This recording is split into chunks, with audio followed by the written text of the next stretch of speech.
G'day and welcome back to the channel Ginger Ninja's Movie Reviews. I am the Ginger Ninja and these are my Trashy Tuesday movie reviews. Now if you're wondering what Trashy Tuesday is, well, it's a series where on Tuesdays I look at the trashiest films that I can find. Now these could be any type of films. They could be slashers, horror, sci-fi, action, comedy. Granted, it's mostly been horror, but there has been some sci-fi thrown in there as well. But let's be honest, when you're looking at trashy films, it doesn't get much trashier than Tromaentertainment. And that's not a bad thing. These guys know what they're doing. And that's why they are the best in their field. They have a certain type of film that they do, and they do it really well. And this week we are looking at the Class of Nuke High Part 3. The Good, the Bad, and the Subhumanoid from 1994.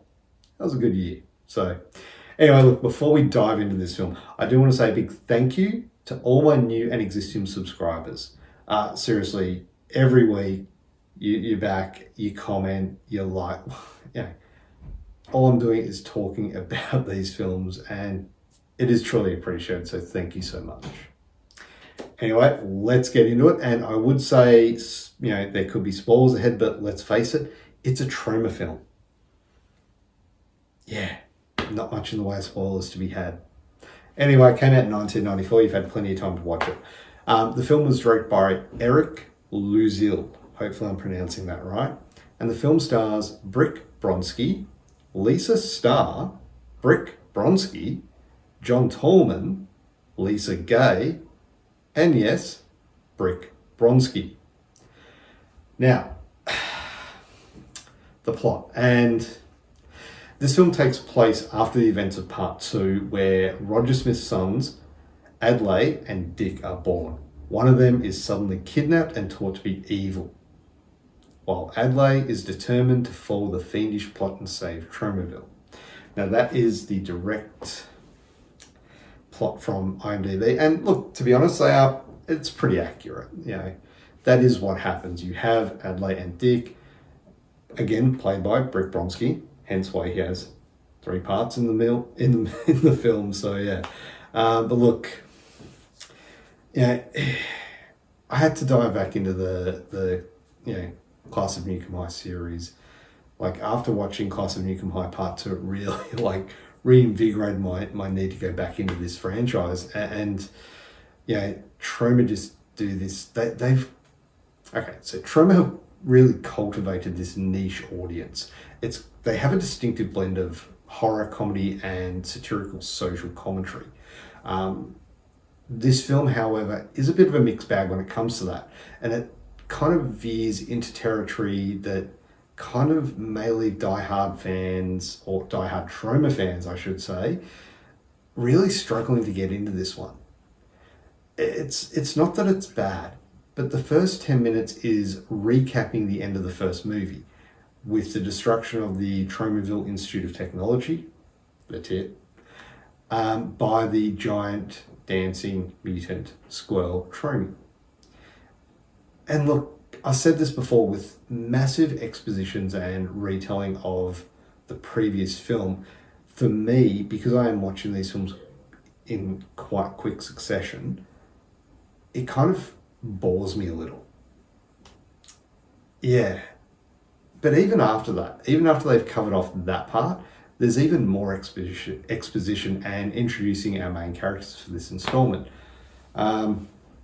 So I guess introducing the characters for this installment, let's have a look at the cast.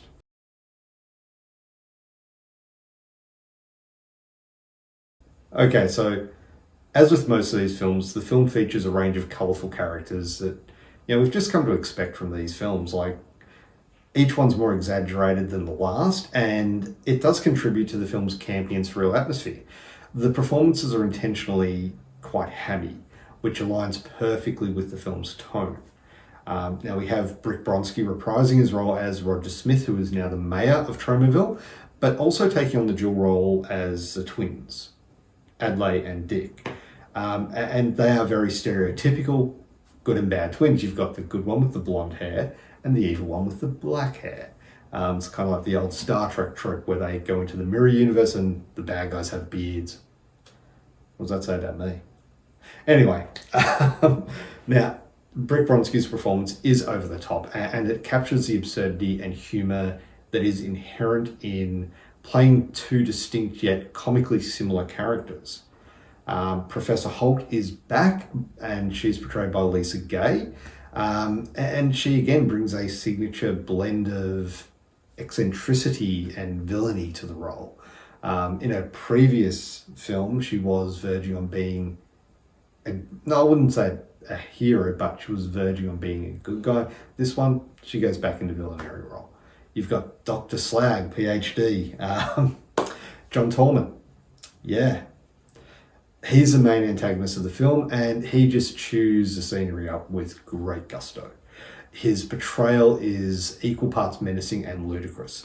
It fits seamlessly into the film's bizarre world. Now, overall, the performances of the film, they range from mediocre to poor, let's be honest. Many of the actors do appear quite amateurish, especially in that opening scene. You've got just the reporters going on TV, they're just very amateurish. But isn't that what we've come to expect from these films?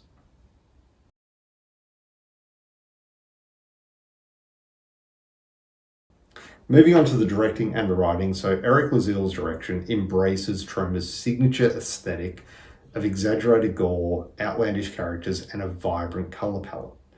The writing itself pokes fun at things like corporate greed, environmental disasters, with an interesting cameo from, it was Ron Jeremy playing Professor Chernobyl or something like that. So yeah, and it also pokes a lot of fun at the very genre it belongs to. Like I mentioned in the previous film, you see posters of different Troma films. Even Toxie makes an appearance in both of these films. Like, it is set in Tromaville, so it does make sense. But the fact that it takes the time to make fun of its other films and its own little universe, I do enjoy that a lot. The dialogue is just filled with puns and one-liners and really absurd exchanges that kind of make you groan and laugh in equal measure. Look, the movie knows exactly what it is. A ridiculous campy B movie, and it revels in that identity. As for the cinematography, it is serviceable, but it's unremarkable. The film's low budget is evident in the production values. It's got sets and costumes that often do look cheap and kind of hastily assembled, but it's this do-it-yourself aesthetic that can be charming.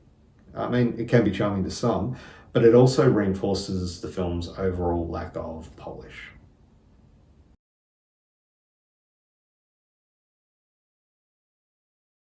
So now onto the effects, and one of the hallmarks of the Nuke series is its low-budget special effects, and this installment is no exception. The practical effects are charmingly cheesy, and these rubbery monsters, exaggerated gore, and plenty of green slime. It's what we expect from it, so you definitely do get that. And it's these special effects that have become a trademark for Troma films, and it adds to the charm and the overall nostalgic feel of the film.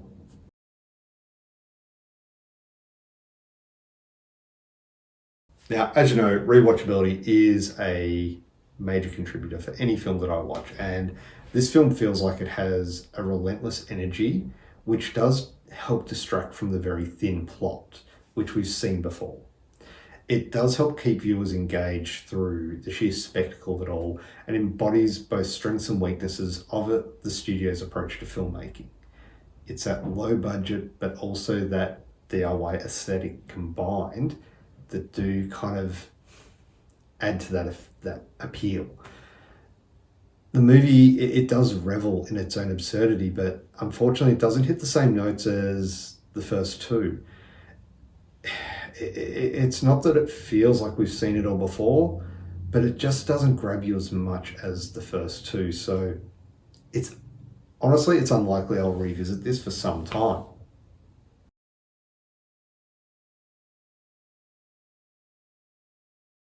Okay, so final thoughts. And look, this is a film that does thrive on its own outrageousness, but it lacks the narrative cohesion, and with underdeveloped characters, it does make it a challenging watch. And it does stand as a testament to the polarizing nature of troma films, loved by some for its unapologetic campiness, but likely dismissed by others for its many shortcomings.